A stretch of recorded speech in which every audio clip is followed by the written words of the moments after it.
नमस्ते बच्चों, आप कैसे हो? तो आशा है आप बहुत अच्छे होंगे, क्योंकि हमारे अभी हर दिन की क्लास शुरू हो रही है ना। तो आप और हम हर दिन मिल रहे हैं, तो खुशी की तो बात है कि बहुत अंदर के बाद मैं आपको देख नहीं पा रही हूँ, लेकिन ये समझ पा रही हूँ कि आप कैसे हो। ठीक है, कैसे हो? अच्छे हो ना? हाँ, तो अच्छे रहिए। और हर दिन आप क्या कर दीजिए, सैर करने से डेली एक 15 मिनट के बाद, एक आधे घंटे के बाद अपने हाथ धोते रहिए और घर वालों को भी बताइए। ठीक है, तो इससे पहले कक्षा में हमने क्या पढ़ा था? क्या पढ़ा था? हमने कविता पढ़ी थी। उस कविता का क्या नाम है? क्या है?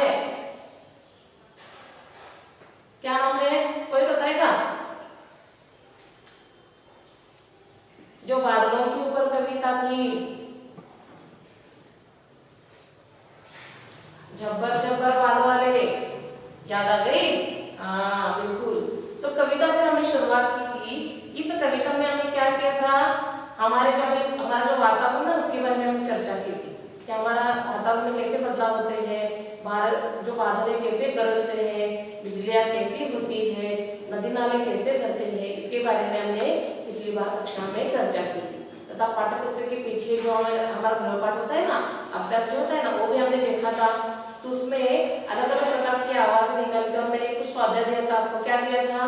अलग अलग प्रकार के बादलों का चित्र आपके टेक्स्ट बुक में मैंने निकालने के लिए कहा था। किया है ना ये काम? हाँ, तो देखिए अब इसके साथ श्रावणी किया है आपने? नहीं, हाँ किया ही होगा। तो बादलों का आकार तो हमने देखा ही था। तो अभी देख रहे हैं ना, कल तो कितना धूप था और आज से बारिश हो गई। तो ये हमारा वातावरण का निर्माण उस कविता के जरिए हमने क्या किया था, उसको हमने आपके सामने प्रस्तुत किया था। तो हो गया ये कविता का विषय। तो आप थोड़ा सा चलते हैं व्याकरण की तरफ। तो हमें क्या लगता है, कभी कभी अच्छा नहीं लगता है ना व्याकरण, तो ऐसी कोई बात नहीं है। इस साल बहुत अच्छा व्याकरण है। पिछले साल तो आपके पास वचन, लिंग और संज्ञा इतना ही हमने पढ़ा है, लेकिन इस साल उससे कुछ अच्छी और महत्वपूर्ण बातें भी हमने पढ़नी है। हाँ, तो आज की कक्षा की जो शुरुआत होने जा रही है, उस कक्षा के जरिए आज हम जो व्याकरण के नए पाठ की ओर जा रहे हैं, तो उसका नाम है शब्द समूह। क्या है? शब्द समूह। तो आपको ध्यान में आया होगा, शब्द यानी क्या है आप लोगों को पता है ना? छोटे छोटे अक्षर मिलकर क्या बनता है? शब्द। और इन शब्दों को मिलाकर क्या बनता है? वाक्य। और इन वाक्यों का एक महत्वपूर्ण अर्थ यानी शब्द समूह। समझ में आया? इससे पहले आपके जब आप फर्स्ट स्टैंडर्ड में थे, सेकंड में थे, पिछले साल में हमने वर्णाक्षर देखे थे, बहुत सारे अलग अलग प्रकार के व्यंजन स्वर के बारे में हमने जाना था। तो शब्द यानी क्या? शब्दों का समूह जिससे वाक्य बनता है, उसका संकुचित अर्थ यानी शब्द समूह। हाँ, तो समूह तो बहुत प्रकार का होता है। आप लोग जो एकत्रित आ गए तो समूह बन जाएगा। अलग अलग लोगों के नाम मिलकर एक शब्द का मतलब शब्द मिलकर आपके नाम बन जाएंगे, अक्षर अक्षर मिलकर शब्द बन जाएंगे, फिर उससे नाम बन जाएंगे। ये प्रक्रिया हमारी क्या हो जाएगी? चलती ही रहेगी। तो आज की जो व्याकरण का पाठ हम पढ़ने जा रहे हैं, वो इसलिए महत्वपूर्ण है। जैसे देखिए मराठी में ध्वनि बोलते हैं ना, ध्वनि उसके वाक्य होता है, लेकिन उसका अर्थ बहुत संकुचित होता है, पता है ना? जैसे देखिए मराठी को याद रखती है, हिंदी की बता दो, हाथ की कंगन को हाथ से क्या, ऐसी छोटी सी है। तो इसके लिए उसका अलग ही उसका वजह से वो बोला जाता है, मतलब बड़ा बोलने से पहले, बड़ा वाक्य कहने से पहले छोटा वाक्य कहा जाता है, बिल्कुल उसी तरह। तो शब्द समूह को जानने से पहले हम इसका परिचय देते हैं। तो मैंने यहाँ परिचय लिखा है कि इसकी व्याख्या ऐसे हम नहीं बोल सकते, क्योंकि इसके बारे में जानकारी ही इस शब्द समूह का क्या है? परिचय है। ठीक है, तो जैसे जैसे मैं पढ़ती जाऊंगी आप भी मेरे साथ पढ़िए। तो सबसे पहले आपके पास आपकी जो नोटबुक है ना, क्लास वर्क या HW जो आपने इकट्ठे एक में किया है ना उसमें, तो आपको इसको अपने HW में लिखना है। कहाँ लिखना है? HW में। हाँ, तो ये जो है इसके लिए आपके पास पेन होना आवश्यक है, आपकी नोटबुक भी होनी आवश्यक है। इसके लिए मैं आपको 5 बोल दूंगा, ठीक है? 5 बोलने तक आपके पास ये जो पूरा जो है ना सामग्री आप लेकर बैठिए, ठीक है? शुरू करते हैं। 5 4 3 2 1 0। आशा है सब लोगों ने अपने अपने नोटबुक्स अपने पास रखे होंगे। ठीक है, तो शुरू करते देखिए। तो शब्द समूह की एक व्याकरण का भाग है, इसका परिचय हम जानते हैं कि शब्द समूह क्या है। शब्द समूह और उसके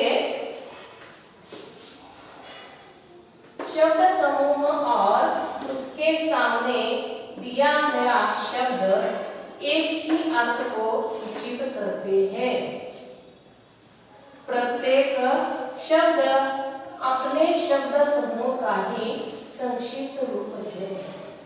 संक्षिप्त यानी क्या?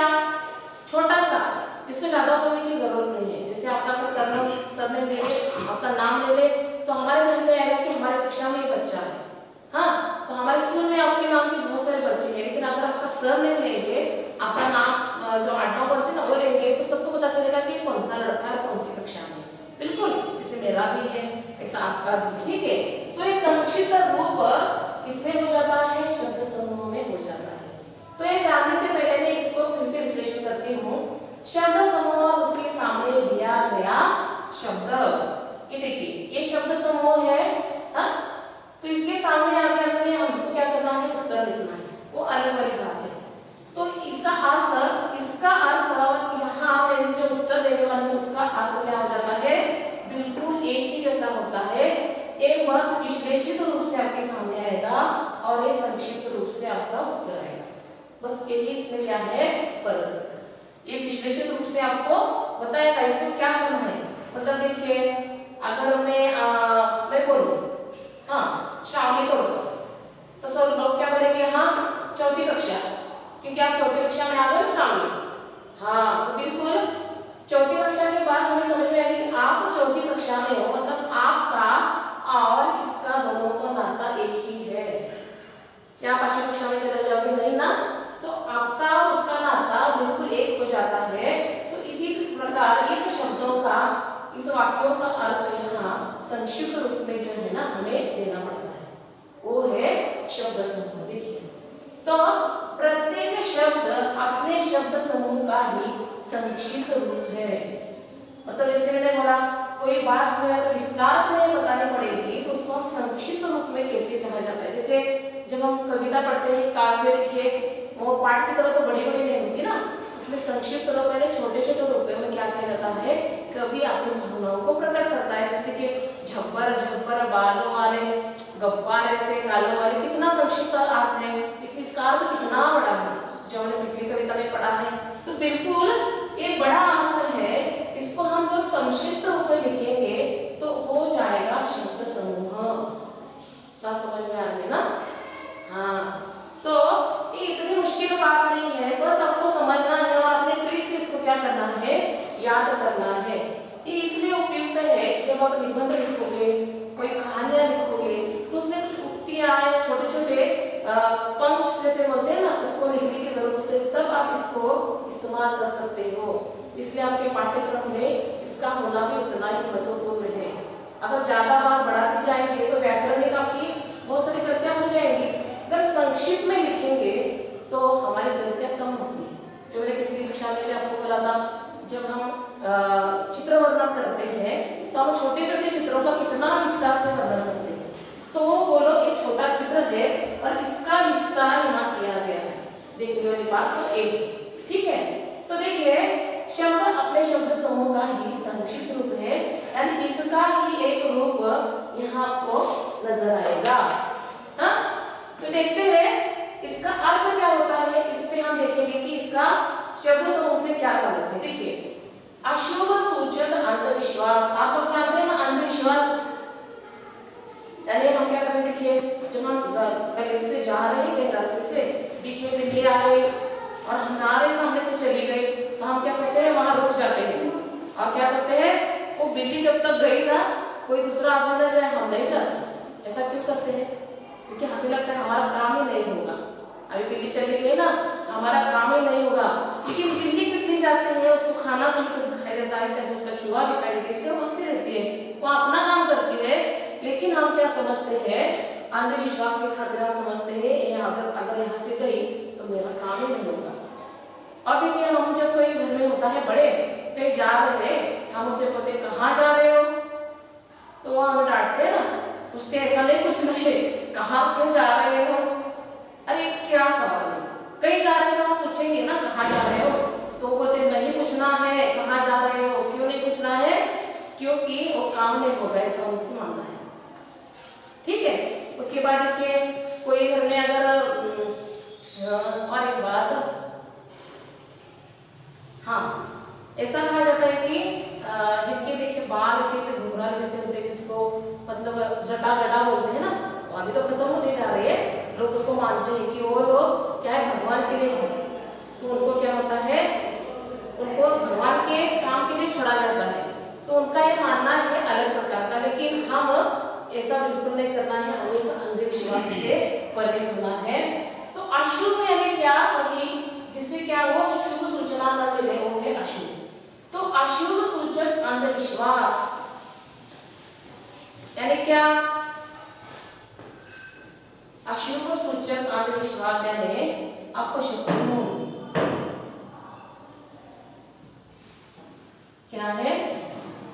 अपशकुन यानी जिस विश्वास के साथ आप क्या करते हो उसका सामना नहीं करते हो और वो क्या हो जाता है, अपशकुन हो जाता है। हाँ, वो है अशुभ सूचक अंधविश्वास। देखो अगर किसी ने आपको अपशकुन कहा तो इसकी व्याख्या क्या होगी, अशुभ सूचक अंधविश्वास। हाँ, अशुभ सूचक अंधविश्वास। दूसरा देखिए, जो अभिनय करता है, ये तो आपको पता है क्योंकि आप ड्रामा करते हो, अलग अलग प्रकार के नाटक करते हो, आप फिल्में देखते हो, तो उसमें जो है ना एक व्यक्ति होता है, उसको क्या कहा जाता है, पता है सबको? क्या कहा जाता है? उसको कहा जाता है अभिनेता, क्योंकि वो क्या करता है, अभिनय करता है और अभिनय के साथ अपने फिल्मों को आपके सामने दर्शाता है, तो वो क्या है, अभिनेता। ठीक है। उसके बाद आगे चलते हैं, देखने वाली इंद्रिय।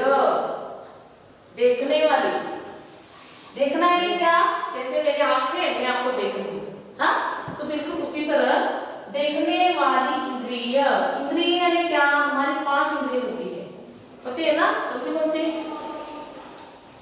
सी कौन सी बच्चों? आंख, नाक, जीभ, कान और क्या, त्वचा सेंसिटिव होती है ना हमारी। तो ये जो है ना ये इंद्रिय, तो देखने वाली इंद्रिय कौन सी है इसमें से, आंख, तो इसका क्या उत्तर आएगा, देखने वाली इंद्रिय आंख। समझ में आया? देखने वाली इंद्रिय कौन सी हो गई, आंख हो गई। तो देखिए अब ये कौन सी बात है, देखिए पत्थर, पत्थर तो पता है आपको, हाँ, हमारे आसपास घर के पास बहुत सारे पत्थर है, तो पत्थर पर लिखना, कभी कभी हम स्कूल के दरवाजे पर, खिड़कियों पर, या जो हमारे आसपास है ना वॉल पर भी लिखते रहते हैं, लेकिन कोई पत्थर पर लिखता है, उसके लिए क्या अनुमान लगाया जा सकता है? तो देखो अजंता गुफा में अगर हम जाएंगे तो हम देखेंगे बुद्धों की मूर्तियों को पत्थर में तराशा गया है। हमारे घर में भी बहुत सारी ऐसी मूर्तियां हैं जो पत्थर से बनी हुई है, मंदिर में बहुत सारी मूर्तियां हैं जिसको पत्थर से क्या किया जाता है, तराश कर हम क्या करते हैं, उसकी पूजा करते हैं ना। तो इस पत्थर पर तराशना एक अलग, और उसको उकेरना देखिए कभी हमें कीड़ा या कुछ उसको ना ऐसा काटता है तो हम क्या करते हैं, उसको ऐसे जलाते हैं। तो बिल्कुल हम क्या करते हैं, एक जो पत्थर है तो इसको हम क्या करते हैं, उकरते हैं। इसमें कुछ ऐसा दर्शाते हैं कि हमारे पास अगर कोई चाकू है तो उससे करते हैं, तो उसको क्या करते हैं, पत्थर पर लिखना, यानी क्या होता है, इसको बोलते हैं उकेरना। क्या बोलते हैं, उकेरना। ठीक है, इसके लिए संकुचित अर्थ क्या हो गया, पत्थर पर लिखना यानी उकेरना। और उसके बाद देखिए गोबर,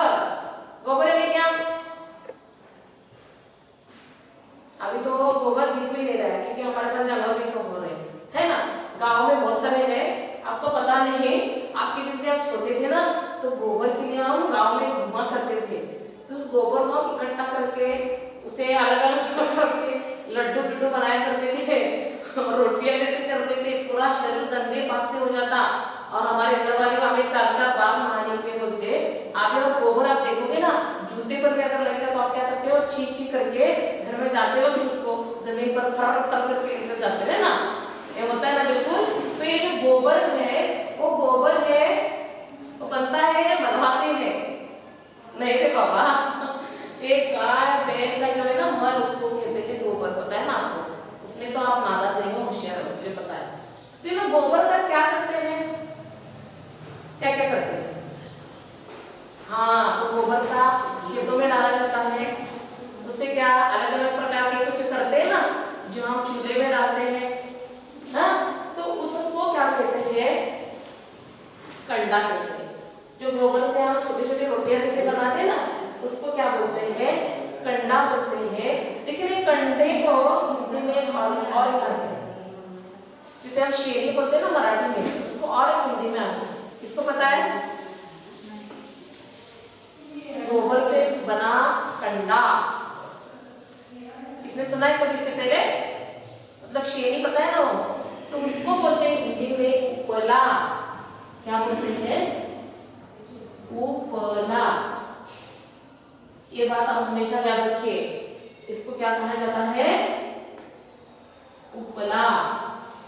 हाँ, तो देखिए छोटी छोटी जो बातें हैं हमें पता भी नहीं है कि इन शब्दों को ये बोला जाता है या इसके बारे में हमें कुछ पता भी नहीं है, ठीक है। तो उससे जुड़े और कुछ शब्द या कुछ और व्याख्याएं है जो मुझे मैं आपके सामने प्रस्तुत करने वाली हूँ,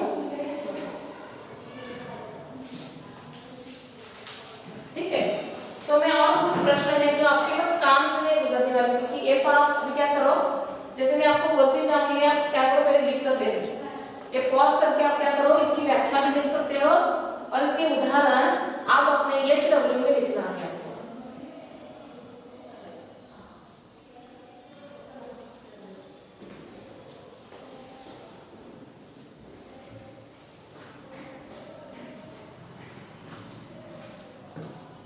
इससे पहले बोलती हूँ मैं, देखिए पहले लिखिए पाठ शब्द समूह व्याकरण परिचय, शब्द समूह और उसके सामने दिया गया शब्द एक ही अर्थ को सूचित करते हैं, प्रत्येक शब्द अपने शब्द समूह का ही संक्षिप्त रूप है। ये होने के बाद एक लाइन आप क्या कर दीजिए, छोड़ दीजिए, ठीक है। इतना लिखने के बाद उसकी दूसरी लाइन में आप क्या लिखिए, एक उदाहरण लिखिए, 1 2 3 4 और 5। अगर चाहे तो इसके बाद एक लाइन आप छोड़ सकते हो। एक होने के बाद अशुभ सूचक अंधविश्वास यानी अपशकुन, उसके बाद जो अभिनय करता है वो क्या है, अभिनेता। देखने वाली इंद्रिय हमारी क्या है, आंख। मैंने यहाँ बस बताने के लिए ऐसा बोल किया है, आप मत कर दीजिए, ठीक है।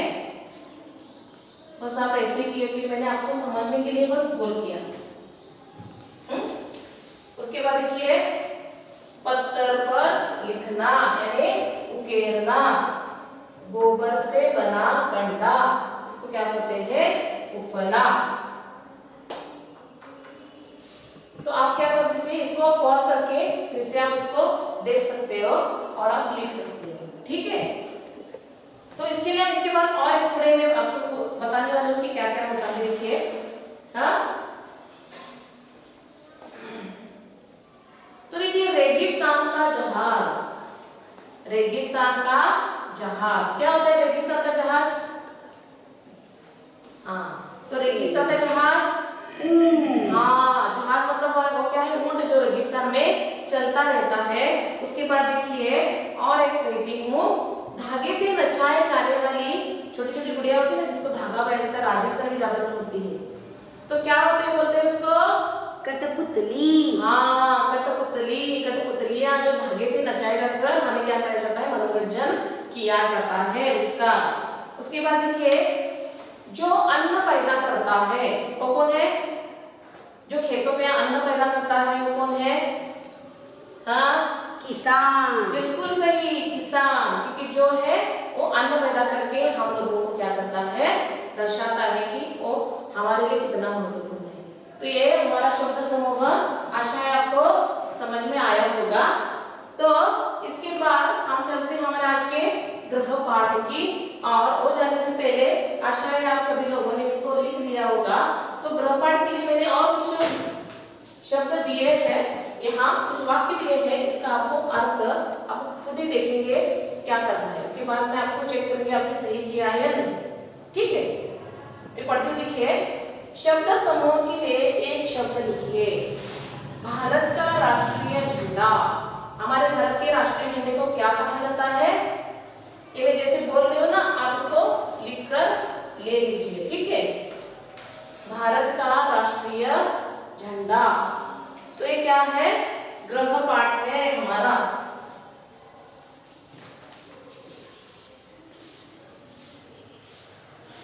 ये हमारा गृह पाठ है, इसको हमें HW में लिखना है। ठीक है, तो शब्द समूह के लिए एक शब्द लिखिए, भारत का राष्ट्रीय झंडा। मुझे तो पता है, आपको पता होगा ना, तो आप सोच कर लिखना है। सेना का सिपाही। जो सिपाही सेना में काम करते हैं उनको क्या बोला जाता है, उसको आपको हिंदी में लिखना है।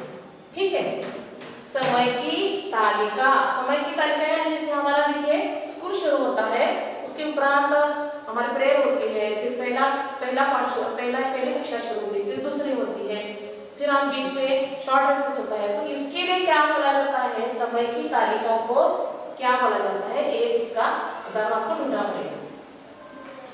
लिखने का साधन।